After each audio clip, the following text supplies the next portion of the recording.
श्री एकाक्षर गणपति कवचम। गणेशो मे शिरः पातु फालं पातु गजाननः। नेत्रे गणपतिः पातु गजकर्णः श्रुति मम। कपोलौ गणनाथस्तु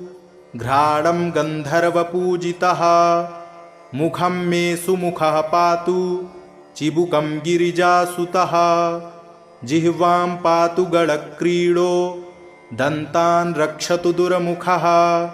वाचं विनायकः पातु कण्ठं पातु मदोत्कटः। स्कन्धौ पातु गजस्कन्धो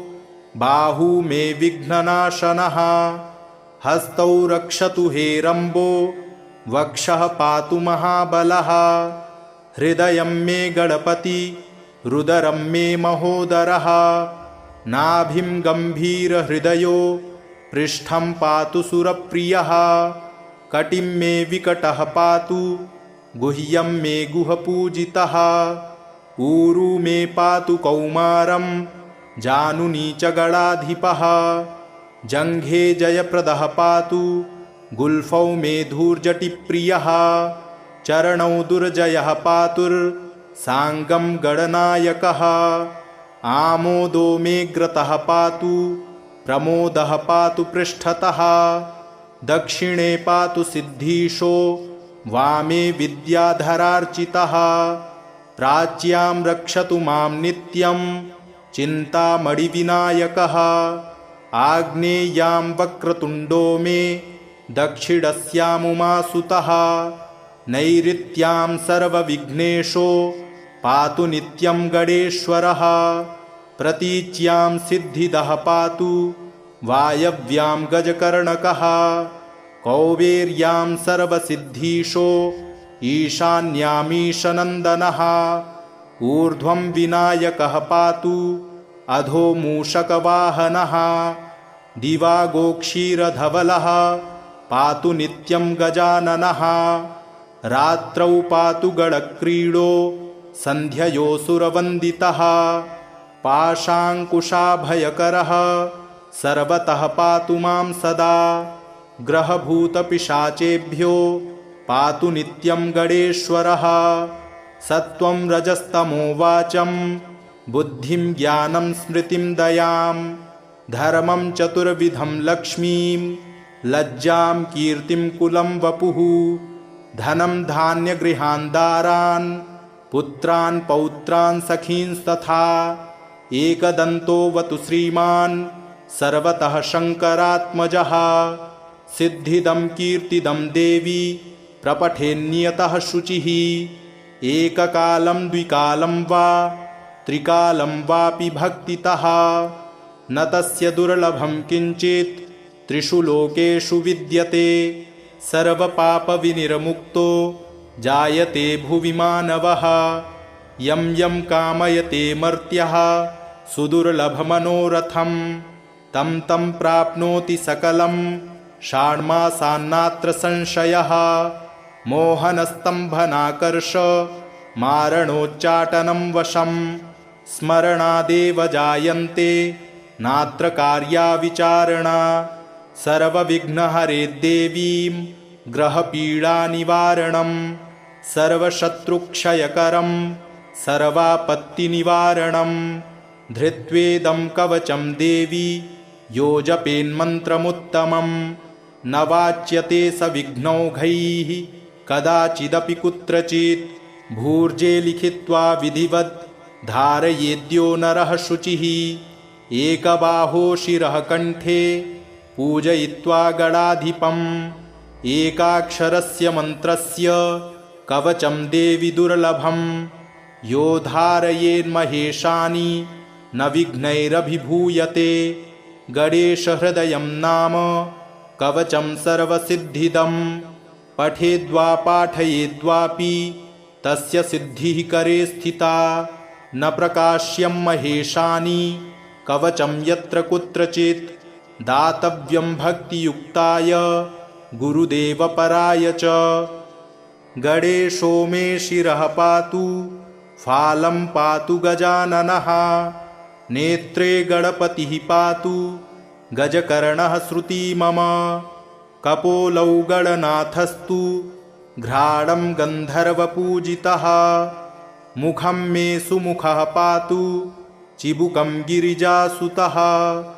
जिह्वां पातु गणक्रीडो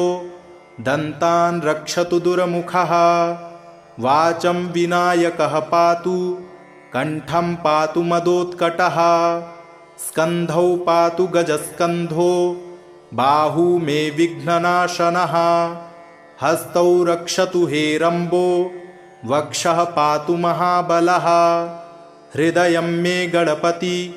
रुदरं मे महोदरः नाभिं गम्भीरहृदयो पृष्ठं पातु सुरप्रियः कटिं मे विकटः पातु गुह्यं मे गुहपूजितः ऊरू मे पातु कौमारं जानुनी च गणाधिपः जङ्घे जयप्रदः पातु गुल्फौ मे धूर्जटिप्रियः चरणौ दुर्जयः पातुर्साङ्गं गणनायकः आमोदो मे ग्रतः पातु प्रमोदः पातु पृष्ठतः दक्षिणे पातु सिद्धीशो वामे विद्याधरार्चितः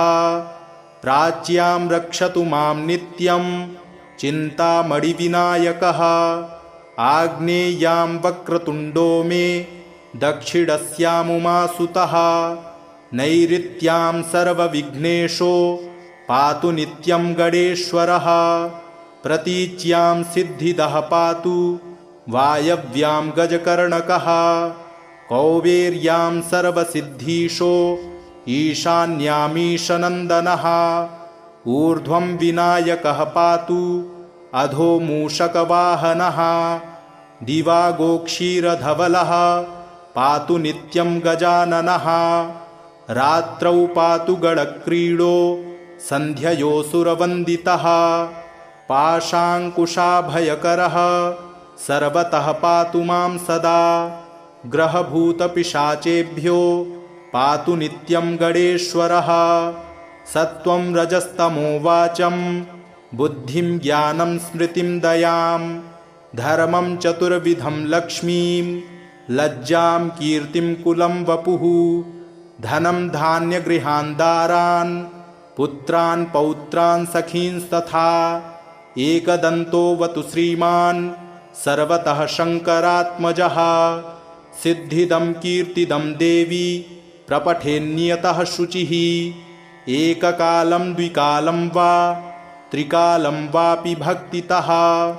न तस्य दुर्लभं किञ्चित् त्रिषु लोकेषु विद्यते सर्वपापविनिर्मुक्तो जायते भुवि मानवः यं यं कामयते मर्त्यः सुदुर्लभमनोरथं तं तं प्राप्नोति सकलं षाण्मासान्नात्र संशयः मोहनस्तम्भनाकर्ष मारणोच्चाटनं वशं स्मरणादेव जायन्ते नात्र कार्या विचारणा सर्वविघ्नहरे देवीं ग्रहपीडानिवारणं सर्वशत्रुक्षयकरं सर्वापत्तिनिवारणं धृत्वेदं कवचं देवी यो जपेन्मन्त्रमुत्तमं न वाच्यते स विघ्नौघैः कदाचिदपि कुत्रचित् भूर्जे लिखित्वा विधिवत् धारयेद्यो नरः शुचिः एकबाहो शिरः कण्ठे पूजयित्वा गणाधिपम् एकाक्षरस्य मन्त्रस्य कवचं देवि दुर्लभं यो धारयेन्महेशानि न विघ्नैरभिभूयते गणेशहृदयं नाम कवचं सर्वसिद्धिदं पठेद्वा पाठयेद्वापि तस्य सिद्धिः करे स्थिता न प्रकाश्यं महेशानि कवचं यत्र कुत्रचित् दातव्यं भक्तियुक्ताय गुरुदेवपराय च गणेशो मे शिरः पातु फालं पातु गजाननः नेत्रे गणपतिः पातु गजकर्णः श्रुती मम कपोलौ गणनाथस्तु घ्राणं गन्धर्वपूजितः मुखं मे सुमुखः पातु चिबुकं गिरिजासुतः। जिह्वां पातु गडक्रीडो दन्तान् रक्षतु दुर्मुखः वाचं विनायकः पातु कण्ठं पातु मदोत्कटः स्कन्धौ पातु गजस्कन्धो बाहू मे विघ्ननाशनः हस्तौ रक्षतु हेरम्बो वक्षः पातु महाबलः हृदयं मे गणपति रुदरं मे महोदरः नाभिं गम्भीरहृदयो पृष्ठं पातु सुरप्रियः कटिं मे विकटः पातु गुह्यं मे गुहपूजितः ऊरू मे पातु कौमारं जानुनी च गणाधिपः जङ्घे जयप्रदः पातु गुल्फौ मे धूर्जटिप्रियः चरणौ दुर्जयः पातुर्साङ्गं गणनायकः आमोदो मे ग्रतः पातु प्रमोदः पातु पृष्ठतः दक्षिणे पातु सिद्धीशो वामे विद्याधरार्चितः प्राच्यां रक्षतु मां नित्यं चिन्तामणिविनायकः आग्नेयां वक्रतुण्डो मे दक्षिणस्यामुमासुतः नैऋत्यां सर्वविघ्नेशो पातु नित्यं गणेश्वरः प्रतीच्यां सिद्धिदः पातु वायव्यां गजकर्णकः कौबेर्यां सर्वसिद्धीशो ईशान्यामीशनन्दनः ऊर्ध्वं विनायकः पातु अधो मूषकवाहनः दिवागोक्षीरधवलः पातु नित्यं गजाननः रात्रौ पातु गणक्रीडो सन्ध्ययोऽसुरवन्दितः पाशाङ्कुशाभयकरः सर्वतः पातु मां सदा ग्रहभूतपिशाचेभ्यो पातु नित्यं गणेश्वरः सत्त्वं रजस्तमो वाचं बुद्धिं ज्ञानं स्मृतिं दयां धर्मं चतुर्विधं लक्ष्मीं लज्जां कीर्तिं कुलं वपुः धनं धान्यगृहान् दारान् पुत्रान् पौत्रान् सखींस्तथा एकदन्तोऽवतु श्रीमान् सर्वतः शङ्करात्मजः सिद्धिदं कीर्तिदं देवी प्रपठेन्नियतः शुचिः एककालं द्विकालं वा त्रिकालं वापि भक्तितः न तस्य दुर्लभं किञ्चित् त्रिषु लोकेषु विद्यते सर्वपापविनिर्मुक्तो जायते भुवि मानवः यं यं कामयते मर्त्यः सुदुर्लभमनोरथं तं तं प्राप्नोति सकलं षाण्मासान्नात्र संशयः मोहनस्तम्भनाकर्ष मारणोच्चाटनं वशं स्मरणादेव जायन्ते नात्र कार्या विचारणा सर्वविघ्नहरे देवीं ग्रहपीडानिवारणं सर्वशत्रुक्षयकरं सर्वापत्तिनिवारणं धृत्वेदं कवचं देवी यो जपेन्मन्त्रमुत्तमं न वाच्यते स विघ्नौघैः कदाचिदपि कुत्रचित् भूर्जे लिखित्वा विधिवत् धारयेद्यो नरः शुचिः एकबाहो शिरः कण्ठे पूजयित्वा गणाधिपम् एकाक्षरस्य मन्त्रस्य कवचं देवि दुर्लभं यो धारयेन्महेशानि न विघ्नैरभिभूयते गणेशहृदयं नाम कवचं सर्वसिद्धिदं पठेद्वा पाठयेद्वापि तस्य सिद्धिः करे स्थिता न प्रकाश्यं महेशानि कवचं यत्र कुत्रचित् दातव्यं भक्तियुक्ताय गुरुदेवपराय च गणेशो मे शिरः पातु फालं पातु गजाननः नेत्रे गणपतिः पातु गजकर्णः श्रुती मम कपोलौ गणनाथस्तु घ्राणं गन्धर्वपूजितः मुखं मे सुमुखः पातु चिबुकं गिरिजासुतः जिह्वां पातु गणक्रीडो दन्तान् रक्षतु दुर्मुखः वाचं विनायकः पातु कण्ठं पातु मदोत्कटः स्कन्धौ पातु गजस्कन्धो बाहू मे विघ्ननाशनः हस्तौ रक्षतु हेरम्बो वक्षः पातु महाबलः हृदयं मे गणपति रुदरं मे महोदरः नाभिं गम्भीरहृदयो पृष्ठं पातु सुरप्रियः कटिं मे विकटः पातु गुह्यं मे गुहपूजितः ऊरू मे पातु कौमारं जानुनी च गणाधिपः जङ्घे जयप्रदः पातु गुल्फौ मे धूर्जटिप्रियः चरणौ दुर्जयः पातुर्साङ्गं गणनायकः आमोदो मे ग्रतः पातु प्रमोदः पातु पृष्ठतः दक्षिणे पातु सिद्धीशो वामे विद्याधरार्चितः प्राच्यां रक्षतु मां नित्यं चिन्तामणिविनायकः आग्नेयां वक्रतुण्डो मे दक्षिणस्यामुमासुतः नैऋत्यां सर्वविघ्नेशो पातु नित्यं गणेश्वरः प्रतीच्यां सिद्धिदः पातु वायव्यां गजकर्णकः कौवेर्यां सर्वसिद्धीशो ईशान्यामीशनन्दनः ऊर्ध्वं विनायकः पातु अधो मूषकवाहनः दिवागोक्षीरधवलः पातु नित्यं गजाननः रात्रौ पातु गणक्रीडो सन्ध्ययोऽसुरवन्दितः पाशाङ्कुशाभयकरः सर्वतः पातु मां सदा ग्रहभूतपिशाचेभ्यो पातु नित्यं गणेश्वरः सत्त्वं रजस्तमो वाचं बुद्धिं ज्ञानं स्मृतिं दयां धर्मं चतुर्विधं लक्ष्मीं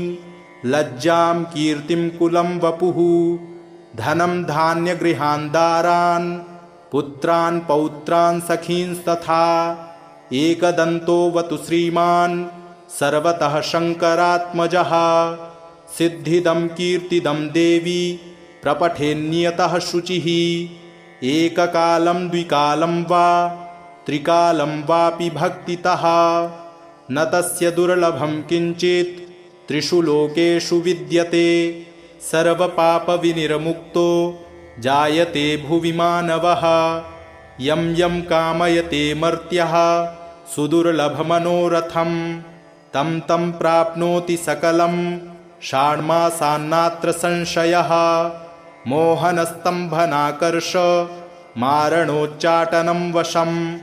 स्मरणादेव जायन्ते नात्र कार्या विचारणा सर्वविघ्नहरे देवीं ग्रहपीडानिवारणं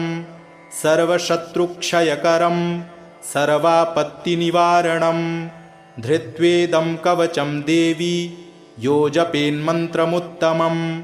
न वाच्यते स विघ्नौघैः कदाचिदपि कुत्रचित् भूर्जे लिखित्वा विधिवद् धारयेद्यो नरः शुचिः एकबाहो शिरः कण्ठे पूजयित्वा गणाधिपम् एकाक्षरस्य मन्त्रस्य कवचं देवि दुर्लभं यो धारयेन्महेशानि न विघ्नैरभिभूयते गणेशहृदयं नाम कवचं सर्वसिद्धिदं पठेद्वा पाठयेद्वापि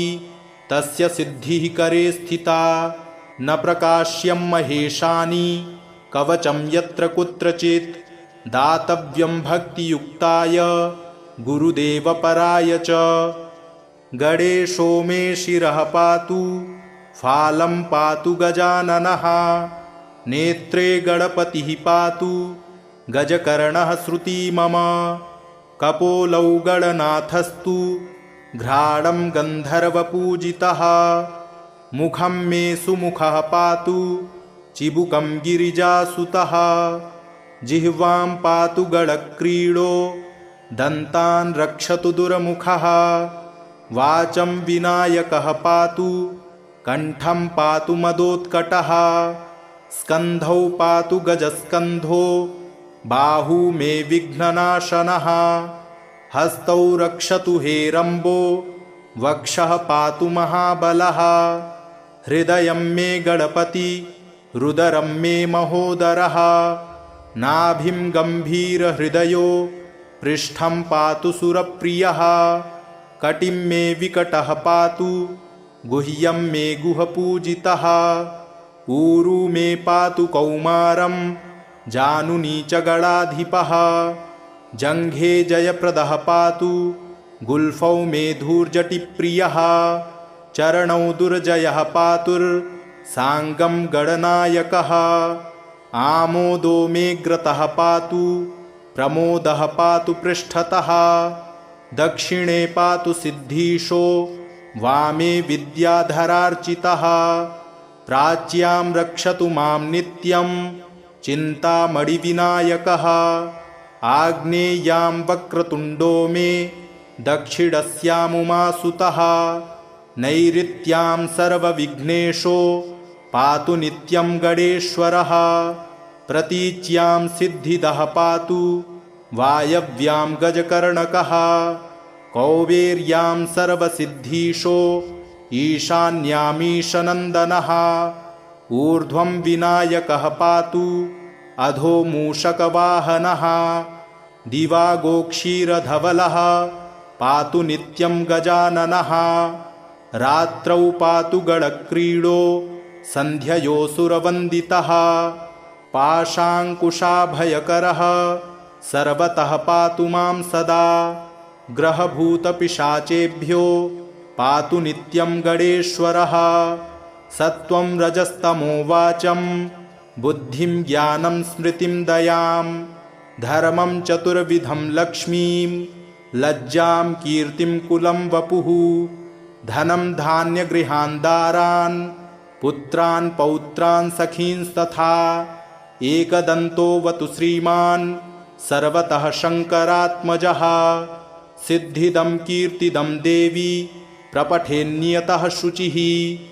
एककालं द्विकालं वा त्रिकालं वापि भक्तितः न तस्य दुर्लभं किञ्चित् त्रिषु लोकेषु विद्यते सर्वपापविनिर्मुक्तो जायते भुवि मानवः यं यं कामयते मर्त्यः सुदुर्लभमनोरथं तं तं प्राप्नोति सकलं षाण्मासान्नात्र संशयः मोहनस्तम्भनाकर्ष मारणोच्चाटनं वशं स्मरणादेव जायन्ते नात्र कार्या विचारणा सर्वविघ्नहरे देवीं ग्रहपीडानिवारणं सर्वशत्रुक्षयकरं सर्वापत्तिनिवारणं धृत्वेदं कवचं देवी यो जपेन्मन्त्रमुत्तमं न वाच्यते स विघ्नौघैः कदाचिदपि कुत्रचित् भूर्जे लिखित्वा विधिवत् धारयेद्यो नरः शुचिः एकबाहो शिरः कण्ठे पूजयित्वा गणाधिपम् एकाक्षरस्य मन्त्रस्य कवचं देवि दुर्लभं यो धारयेन्महेशानि न विघ्नैरभिभूयते गणेशहृदयं नाम कवचं सर्वसिद्धिदं पठेद्वा पाठयेद्वापि तस्य सिद्धिः करे स्थिता न प्रकाश्यं महेशानि कवचं यत्र कुत्रचित् दातव्यं भक्तियुक्ताय गुरुदेवपराय च गणेशो मे शिरः पातु फालं पातु गजाननः नेत्रे गणपतिः पातु गजकर्णः श्रुती मम कपोलौ गणनाथस्तु घ्राणं गन्धर्वपूजितः मुखं मे सुमुखः पातु चिबुकं गिरिजासुतः जिह्वां पातु गणक्रीडो दन्तान् रक्षतु दुर्मुखः वाचं विनायकः पातु कण्ठं पातु मदोत्कटः स्कन्धौ पातु गजस्कन्धो बाहू मे विघ्ननाशनः हस्तौ रक्षतु हेरम्बो वक्षः पातु महाबलः हृदयं मे गणपति रुदरं मे महोदरः नाभिं गम्भीरहृदयो पृष्ठं पातु सुरप्रियः कटिं मे विकटः पातु गुह्यं मे गुहपूजितः ऊरू मे पातु कौमारं जानुनी च गणाधिपः जङ्घे जयप्रदः पातु गुल्फौ मे धूर्जटिप्रियः चरणौ दुर्जयः पातुर्साङ्गं गणनायकः आमोदो मेऽग्रतः पातु प्रमोदः पातु पृष्ठतः दक्षिणे पातु सिद्धीशो वामे विद्याधरार्चितः प्राच्यां रक्षतु मां नित्यं चिन्तामणिविनायकः आग्नेयां वक्रतुण्डो मे दक्षिणस्यामुमासुतः नैऋत्यां सर्वविघ्नेशो पातु नित्यं गणेश्वरः प्रतीच्यां सिद्धिदः पातु वायव्यां गजकर्णकः कौवेर्यां सर्वसिद्धीशो ईशान्यामीशनन्दनः ऊर्ध्वं विनायकः पातु अधो मूषकवाहनः दिवागोक्षीरधवलः पातु नित्यं गजाननः रात्रौ पातु गणक्रीडो सन्ध्ययोऽसुरवन्दितः पाशाङ्कुशाभयकरः सर्वतः पातु मां सदा ग्रहभूतपिशाचेभ्यो पातु नित्यं गणेश्वरः सत्त्वं रजस्तमो वाचं बुद्धिं ज्ञानं स्मृतिं दयां धर्मं चतुर्विधं लक्ष्मीं लज्जां कीर्तिं कुलं वपुः धनं धान्यगृहान् दारान् पुत्रान् पौत्रान् सखींस्तथा एकदन्तोऽवतु श्रीमान् सर्वतः शङ्करात्मजः सिद्धिदं कीर्तिदं देवी प्रपठेन्नियतः शुचिः एककालं द्विकालं वा त्रिकालं वापि भक्तितः न तस्य दुर्लभं किञ्चित् त्रिषु लोकेषु विद्यते सर्वपापविनिर्मुक्तो जायते भुवि मानवः यं यं कामयते मर्त्यः सुदुर्लभमनोरथं तं तं प्राप्नोति सकलं षाण्मासान्नात्र संशयः मोहनस्तम्भनाकर्ष मारणोच्चाटनं वशं स्मरणादेव जायन्ते नात्र कार्या विचारणा सर्वविघ्नहरे देवीं ग्रहपीडानिवारणं सर्वशत्रुक्षयकरं सर्वापत्तिनिवारणं धृत्वेदं कवचं देवी यो जपेन्मन्त्रमुत्तमं न वाच्यते स विघ्नौघैः कदाचिदपि कुत्रचित् भूर्जे लिखित्वा विधिवत् धारयेद्यो नरः शुचिः एकबाहो शिरः कण्ठे पूजयित्वा गणाधिपम् एकाक्षरस्य मन्त्रस्य कवचं देवि दुर्लभं यो धारयेन्महेशानि न विघ्नैरभिभूयते गणेशहृदयं नाम कवचं सर्वसिद्धिदं पठेद्वा पाठयेद्वापि तस्य सिद्धिः करे स्थिता न प्रकाश्यं महेशानि कवचं यत्र कुत्रचित् दातव्यं भक्तियुक्ताय गुरुदेवपराय च गणेशो मे शिरः पातु फालं पातु गजाननः नेत्रे गणपतिः पातु गजकर्णः श्रुती मम कपोलौ गणनाथस्तु घ्राणं गन्धर्वपूजितः मुखं मे सुमुखः पातु चिबुकं गिरिजासुतः जिह्वां पातु गणक्रीडो दन्तान् रक्षतु दुर्मुखः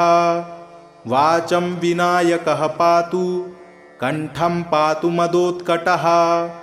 स्कन्धौ पातु गजस्कन्धो बाहू मे विघ्ननाशनः हस्तौ रक्षतु हेरम्बो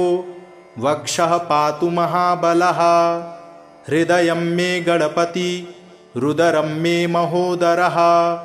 नाभिं गम्भीरहृदयो पृष्ठं पातु सुरप्रियः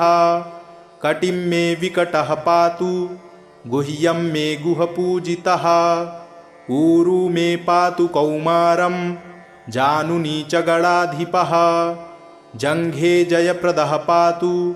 गुल्फौ मेधूर्जटिप्रियः चरणौ दुर्जयः पातुर्साङ्गं गणनायकः आमोदो मेऽग्रतः पातु प्रमोदः पातु पृष्ठतः दक्षिणे पातु सिद्धीशो वामे विद्याधरार्चितः प्राच्यां रक्षतु मां नित्यं चिन्तामणिविनायकः आग्नेयां वक्रतुण्डो मे दक्षिणस्यामुमासुतः नैऋत्यां सर्वविघ्नेशो पातु नित्यं गणेश्वरः प्रतीच्यां सिद्धिदः पातु वायव्यां गजकर्णकः कौबेर्यां सर्वसिद्धीशो ईशान्यामीशनन्दनः ऊर्ध्वं विनायकः पातु अधो मूषकवाहनः दिवागोक्षीरधवलः पातु नित्यं गजाननः रात्रौ पातु गणक्रीडो सन्ध्ययोऽसुरवन्दितः पाशाङ्कुशाभयकरः सर्वतः पातु मां सदा ग्रहभूतपिशाचेभ्यो पातु नित्यं गणेश्वरः सत्त्वं रजस्तमो वाचं बुद्धिं ज्ञानं स्मृतिं दयां धर्मं चतुर्विधं लक्ष्मीं लज्जां कीर्तिं कुलं वपुः धनं धान्यगृहान् दारान् पुत्रान् पौत्रान् सखींस्तथा एकदन्तोऽवतु श्रीमान् सर्वतः शङ्करात्मजः सिद्धिदं कीर्तिदं देवी प्रपठेन्नियतः शुचिः एककालं द्विकालं वा त्रिकालं वापि भक्तितः न तस्य दुर्लभं किञ्चित् त्रिषु लोकेषु विद्यते सर्वपापविनिर्मुक्तो जायते भुवि मानवः यं यं कामयते मर्त्यः सुदुर्लभमनोरथं तं तं प्राप्नोति सकलं षाण्मासान्नात्र संशयः मोहनस्तम्भनाकर्ष मारणोच्चाटनं वशं स्मरणादेव जायन्ते नात्र कार्या विचारणा सर्वविघ्नहरे देवीं ग्रहपीडानिवारणं सर्वशत्रुक्षयकरं सर्वापत्तिनिवारणं धृत्वेदं कवचं देवी यो जपेन्मन्त्रमुत्तमं न वाच्यते स विघ्नौघैः कदाचिदपि कुत्रचित् भूर्जे लिखित्वा विधिवद् धारयेद्यो नरः शुचिः एकबाहो शिरः कण्ठे पूजयित्वा गणाधिपम् एकाक्षरस्य मन्त्रस्य कवचं देवि दुर्लभं यो धारयेन्महेशानि न विघ्नैरभिभूयते गणेशहृदयं नाम कवचं सर्वसिद्धिदं पठेद्वा पाठयेद्वापि तस्य सिद्धिः करे स्थिता न प्रकाश्यं महेशानि कवचं यत्र कुत्रचित् दातव्यं भक्तियुक्ताय गुरुदेवपराय च गणेशो मे शिरः पातु फालं पातु गजाननः नेत्रे गणपतिः पातु गजकर्णः श्रुती मम कपोलौ गणनाथस्तु घ्राणं गन्धर्वपूजितः मुखं मे सुमुखः पातु चिबुकं गिरिजासुतः जिह्वां पातु गणक्रीडो दन्तान् रक्षतु दुर्मुखः वाचं विनायकः पातु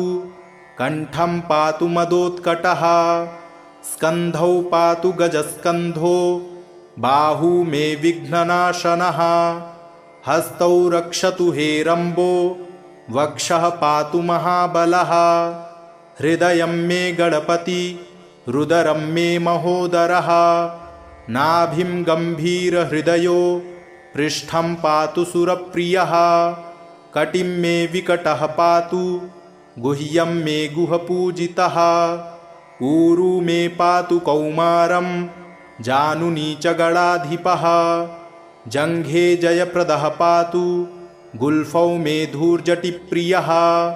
चरणौ दुर्जयः पातुर्साङ्गं गणनायकः आमोदो मेऽग्रतः पातु प्रमोदः पातु पृष्ठतः दक्षिणे पातु सिद्धीशो वामे विद्याधरार्चितः प्राच्यां रक्षतु मां नित्यं चिन्तामणिविनायकः आग्नेयां वक्रतुण्डो मे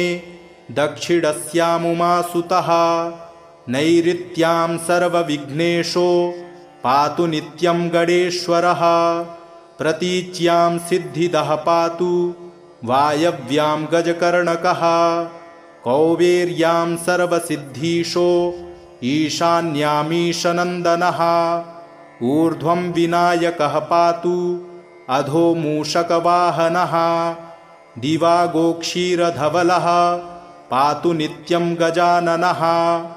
रात्रौ पातु गणक्रीडो सन्ध्ययोऽसुरवन्दितः पाशाङ्कुशाभयकरः सर्वतः पातु मां सदा ग्रहभूतपिशाचेभ्यो पातु नित्यं गणेश्वरः सत्त्वं रजस्तमो वाचं बुद्धिं ज्ञानं स्मृतिं दयां धर्मं चतुर्विधं लक्ष्मीं लज्जां कीर्तिं कुलं वपुः धनं धान्यगृहान् दारान् पुत्रान् पौत्रान् सखींस्तथा एकदन्तोऽवतु श्रीमान् सर्वतः शङ्करात्मजः सिद्धिदं कीर्तिदं देवी प्रपठेन्नियतः शुचिः एककालं द्विकालं वा त्रिकालं वापि भक्तितः न तस्य दुर्लभं किञ्चित् त्रिषु लोकेषु विद्यते सर्वपापविनिर्मुक्तो जायते भुवि मानवः यं यं कामयते मर्त्यः सुदुर्लभमनोरथं तं तं प्राप्नोति सकलं षाण्मासान्नात्र संशयः मोहनस्तम्भनाकर्ष मारणोच्चाटनं वशं स्मरणादेव जायन्ते नात्र कार्या विचारणा सर्वविघ्नहरे देवीं ग्रहपीडानिवारणं सर्वशत्रुक्षयकरं सर्वापत्तिनिवारणं धृत्वेदं कवचं देवी यो जपेन्मन्त्रमुत्तमं न वाच्यते स विघ्नौघैः कदाचिदपि कुत्रचित् भूर्जे लिखित्वा विधिवत् धारयेद्यो नरः शुचिः एकबाहो शिरः कण्ठे पूजयित्वा गणाधिपम् एकाक्षरस्य मन्त्रस्य कवचं देवि दुर्लभं यो धारयेन्महेशानि न विघ्नैरभिभूयते गणेशहृदयं नाम कवचं सर्वसिद्धिदं पठेद्वा पाठयेद्वापि तस्य सिद्धिः करे स्थिता न प्रकाश्यं महेशानि कवचं यत्र कुत्रचित् दातव्यं भक्तियुक्ताय गुरुदेवपराय च गणेशो मे शिरः पातु फालं पातु गजाननः नेत्रे गणपतिः पातु गजकर्णः श्रुती मम कपोलौ गणनाथस्तु घ्राणं गन्धर्वपूजितः मुखं मे सुमुखः पातु चिबुकं गिरिजासुतः जिह्वां पातु गणक्रीडो दन्तान् रक्षतु दुर्मुखः वाचं विनायकः पातु कण्ठं पातु मदोत्कटः स्कन्धौ पातु गजस्कन्धो बाहू मे विघ्ननाशनः हस्तौ रक्षतु हेरम्बो वक्षः पातु महाबलः हृदयं मे गणपति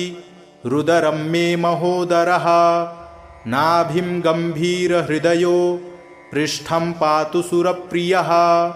कटिं मे विकटः पातु गुह्यं मे गुहपूजितः ऊरू मे पातु कौमारं जानुनी च गणाधिपः जङ्घे जयप्रदः पातु गुल्फौ मे धूर्जटिप्रियः चरणौ दुर्जयः पातुर्साङ्गं गणनायकः आमोदो मे ग्रतः पातु प्रमोदः पातु पृष्ठतः दक्षिणे पातु सिद्धीशो वामे विद्याधरार्चितः प्राच्यां रक्षतु मां नित्यं चिन्तामणिविनायकः आग्नेयां वक्रतुण्डो मे दक्षिणस्यामुमासुतः नैऋत्यां सर्वविघ्नेशो पातु नित्यं गणेश्वरः प्रतीच्यां सिद्धिदः पातु वायव्यां गजकर्णकः कौबेर्यां सर्वसिद्धीशो ईशान्यामीशनन्दनः ऊर्ध्वं विनायकः पातु अधो मूषकवाहनः दिवागोक्षीरधवलः पातु नित्यं गजाननः रात्रौ पातु गणक्रीडो सन्ध्ययोऽसुरवन्दितः पाशाङ्कुशाभयकरः सर्वतः पातु मां सदा ग्रहभूतपिशाचेभ्यो पातु नित्यं गणेश्वरः सत्त्वं रजस्तमो वाचं बुद्धिं ज्ञानं स्मृतिं दयां धर्मं चतुर्विधं लक्ष्मीं लज्जां कीर्तिं कुलं वपुः धनं धान्यगृहान् दारान् पुत्रान् पौत्रान् सखींस्तथा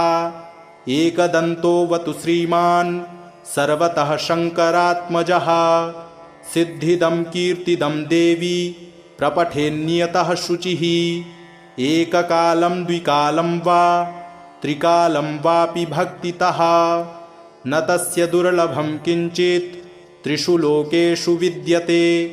सर्वपापविनिर्मुक्तो जायते भुवि मानवः यं यं कामयते मर्त्यः सुदुर्लभमनोरथं तं तं प्राप्नोति सकलं षाण्मासान्नात्र संशयः मोहनस्तम्भनाकर्ष मारणोच्चाटनं वशं स्मरणादेव जायन्ते नात्र कार्या विचारणा सर्वविघ्नहरे देवीं ग्रहपीडानिवारणं सर्वशत्रुक्षयकरं सर्वापत्तिनिवारणं धृत्वेदं कवचं देवी यो जपेन्मन्त्रमुत्तमं न वाच्यते स विघ्नौघैः कदाचिदपि कुत्रचित् भूर्जे लिखित्वा विधिवत् धारयेद्यो नरः शुचिः एकबाहो शिरः कण्ठे पूजयित्वा गणाधिपम् एकाक्षरस्य मन्त्रस्य कवचं देवि दुर्लभं यो धारयेन्महेशानि न विघ्नैरभिभूयते गणेशहृदयं नाम कवचं सर्वसिद्धिदं पठेद्वा पाठयेद्वापि तस्य सिद्धिः करे स्थिता न प्रकाश्यं महेशानि कवचं यत्र कुत्रचित् दातव्यं भक्तियुक्ताय गुरुदेवपराय च गणेशो मे शिरः पातु फालं पातु गजाननः नेत्रे गणपतिः पातु गजकर्णः श्रुती मम कपोलौ गणनाथस्तु घ्राणं गन्धर्वपूजितः मुखं मे सुमुखः पातु चिबुकं गिरिजासुतः जिह्वां पातु गणक्रीडो दन्तान् रक्षतु दुर्मुखः वाचं विनायकः पातु कण्ठं पातु मदोत्कटः स्कन्धौ पातु गजस्कन्धो बाहू मे विघ्ननाशनः हस्तौ रक्षतु हेरम्बो वक्षः पातु महाबलः हृदयं मे गणपति रुदरं मे महोदरः नाभिं गम्भीरहृदयो पृष्ठं पातु सुरप्रियः कटिं मे विकटः पातु गुह्यं मे गुहपूजितः ऊरू मे पातु कौमारं जानुनी च गणाधिपः जङ्घे जयप्रदः पातु गुल्फौ मे धूर्जटिप्रियः चरणौ दुर्जयः पातुर्साङ्गं गणनायकः आमोदो मे ग्रतः पातु प्रमोदः पातु पृष्ठतः दक्षिणे पातु सिद्धीशो वामे विद्याधरार्चितः प्राच्यां रक्षतु मां नित्यं चिन्तामणिविनायकः आग्नेयां वक्रतुण्डो मे दक्षिणस्यामुमासुतः नैऋत्यां सर्वविघ्नेशो पातु नित्यं गणेश्वरः प्रतीच्यां सिद्धिदः पातु वायव्यां गजकर्णकः कौबेर्यां सर्वसिद्धीशो ईशान्यामीशनन्दनः ऊर्ध्वं विनायकः पातु अधो मूषकवाहनः दिवागोक्षीरधवलः पातु नित्यं गजाननः रात्रौ पातु गणक्रीडो